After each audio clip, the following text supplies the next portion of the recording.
మీ మోకాల నొప్పులకు ఎటువంటి సర్జరీ లేకుండా ఎపియాన్ పెయిన్ క్లినిక్ అందిస్తున్న అత్యాధునిక చికిత్స. సో థైరాయిడ్ క్యాన్సర్ అనేటువంటిది ఫస్ట్ నేను చెప్పాల్సుకున్న పాయింట్ ఏంటంటే, భగవంతుడు ఒకవేళ ఎవరికైనా ఖచ్చితంగా క్యాన్సర్ ఇస్తాను, మీకు ఏ క్యాన్సర్ కావాలంటే థైరాయిడ్ క్యాన్సరే కోరుకోండి. ఎందుకంటే చాలా మంచి క్యాన్సర్, అంటే ట్రీట్మెంట్స్ చాలా బాగున్నాయి.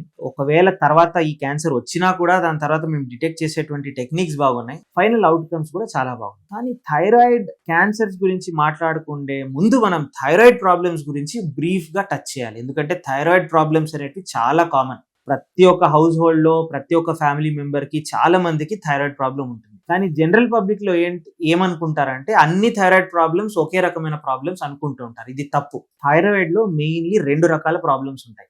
ఒకటి బయోకెమికల్ ప్రాబ్లమ్స్, అంటే మన బ్లడ్ లో ఉండేటువంటి thyroid hormone levels up and down ఉండొచ్చు. సో మన బ్లడ్ లో ఉండేటువంటి థైరాయిడ్ హార్మోన్ లెవెల్స్ ఎక్కువ ఉంటే అది హైపర్ థైరాయిడిజం అంటారు. దీనికి మందులు ఇచ్చి తగ్గించే ట్రీట్మెంట్ ఉంటుంది. ఒకవేళ మన బ్లడ్ లో ఉండేటువంటి థైరాయిడ్ హార్మోన్ లెవెల్ తక్కువ ఉందనుకోండి, చాలా కామన్ ప్రాబ్లం. తక్కువ ఉంటే మనం బయట నుంచి థైరాయిడ్ టాబ్లెట్ అనేది వేసుకోవచ్చు. సో మన బాడీలో ప్రొడ్యూస్ కాని థైరాయిడ్ హార్మోన్ అనేది బయట నుంచి వేసుకోవచ్చు. ఇది హైపోథైరాయిడిజం అంటారు. చాలా కామన్ ప్రాబ్లం, చాలా మంది మహిళలకు ఉండే ప్రాబ్లమ్. కానీ ఇవి 2 కూడా బయోకెమికల్ ప్రాబ్లం. అంటే మన నెక్ లో ఉండేటువంటి థైరాయిడ్ గ్లాండ్ లో ఎటువంటి ప్రాబ్లం లేకపోయినా కానీ ఈ బయోకెమికల్ ప్రాబ్లమ్స్ అనేటువంటివి రావచ్చు. దీనికి most common cause auto immune disease ఉండొచ్చు. అంటే మన ఓన్ బాడీ మన కొన్ని ఆర్గన్స్ ని డిస్ట్రాయ్ అయ్యేటువంటి ఒక డిసీజ్.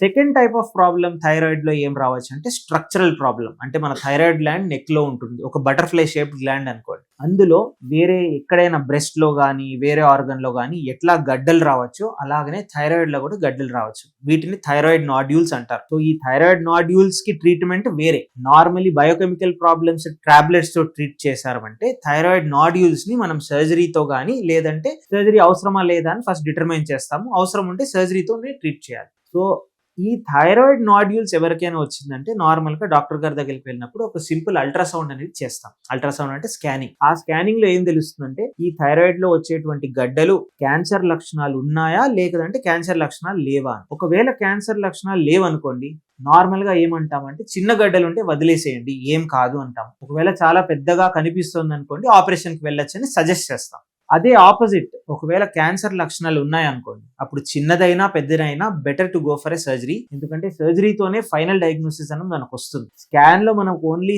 క్యాన్సర్ లక్షణాలు ఉన్నాయా లేదా తెలుస్తుంది. దాని తర్వాత ఎఫ్ఎన్ఏసి అంటే ఒక నీడిల్ టెస్ట్ అనేది ఉంటుంది. ఆ నీడిల్ టెస్ట్ లో కూడా క్యాన్సర్ లక్షణాలు ఉన్నాయా లేదా అని తెలుస్తుంది. ఒకవేళ స్కాన్ లో కూడా క్యాన్సర్ లక్షణాలు ఉన్నాయి, ఆ నీడిల్ టెస్ట్ లో కూడా క్యాన్సర్ లక్షణాలు ఉన్నాయి అనుకోండి, ఖచ్చితంగా హెమీథైరాయిడెక్టమీ కానీ టోటల్ థైరాయిడెక్టమీ కానీ ఈ సర్జరీ అనేది చేస్తాం. సో మోస్ట్ కామన్లీ మా దగ్గరకు వచ్చేది thyroid cancer patients. Advance stage లో రారు, అర్లీ స్టేజెస్ లోనే వస్తారు. ఎందుకంటే థైరాయిడ్ గడ్డలు నార్మల్ గా విజిబుల్ గా ఉంటాయి, లేదంటే జనరల్ హెల్త్ చెకప్ లో అల్ట్రాసౌండ్ చేసినప్పుడు తెలుస్తాయి. అప్పుడు ఒక చిన్న నీడిల్ టెస్ట్ చేసిన తర్వాత మనకు తెలిసిపోతుంది. అప్పుడు అర్లీ స్టేజ్ లో మేము డయాగ్నోస్ చేసి థైరాయిడ్ సర్జరీస్ అనేవి చేస్తూ ఉంటాం. ఇది చాలా ఇయర్స్ నుంచి చేసేటువంటి చాలా కామన్ సర్జరీ, చాలా సెంటర్స్ లో కూడా చేస్తున్నారు. కానీ ఒక చిన్న అడ్వాన్స్మెంట్ మీకు తెలియాలి. నార్మల్ గా థైరాయిడ్ సర్జరీ అంటే గొంతులో పెద్ద కాటు ఉండి చేసేవాళ్ళం. నేను ట్రైనింగ్ పీరియడ్ లో కూడా అలాగనే నేర్చుకున్నాను. కానీ ఇప్పుడు రోబోటిక్ టెక్నాలజీతో మనం నెక్ లో ఎటువంటి స్కార్ లేకుండా చిన్న స్కార్స్ చెస్ట్ రీజన్ లో పెట్టి ఈ మొత్తం సర్జరీ కూడా చేసేటువంటి టెక్నాలజీ మన దగ్గరకు వచ్చేసింది. చాలా మంది పేషెంట్స్ ఆఫర్ చేస్తున్నాం. ఎటువంటి వారు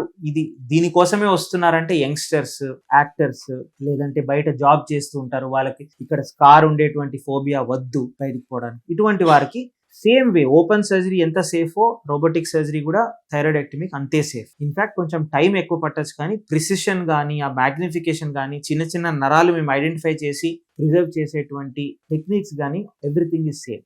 ఇది మీరు గుర్తించుకోవాలి. కానీ అన్ని థైరాయిడ్ క్యాన్సర్స్ అర్లీ స్టేజ్ లో ఉంటాయంటే లేదు. కొంతమంది చాలా ఇయర్స్ థైరాయిడ్ గడ్డల్ని నిర్లక్ష్యం చేసి స్కూల్ ఏజ్ లోంచే థైరాయిడ్ గడ్డలు ఉండొచ్చు. వారు ఏమనుకుంటారు, ఏం కాదులే, ఎందుకు డాక్టర్ గారి దగ్గరికి వెళ్ళాలి. And in fact this has happened. ఒక పేషెంట్ తో కూడా స్కూల్ ఏజ్ టైం నుంచే థైరాయిడ్ గడ్డలు ఉన్నాయి, క్రికెట్ ఆడుతుండేవారు, అందరూ చెప్పేవారు, బట్ హీ నెవర్ వెంట్. ఇప్పుడు ఏజ్ 25-28 ఈ టైంలో వచ్చిన తర్వాత మేము స్కాన్స్ అన్ని చేసిన తర్వాత ఆల్రెడీ థైరాయిడ్ నుంచి అది లంగ్ లో ఆల్రెడీ స్ప్రెడ్ అయిపోయింది. అయినా కానీ సర్జరీ చేసిన తర్వాత రేడియో యాక్టివ్ అయోడిన్ అనేటువంటి కీమోథెరపీ కాదు ఇది. రేడియో యాక్టివ్ అయోడిన్ అనేది ఒక టార్గెటెడ్ థెరపీ.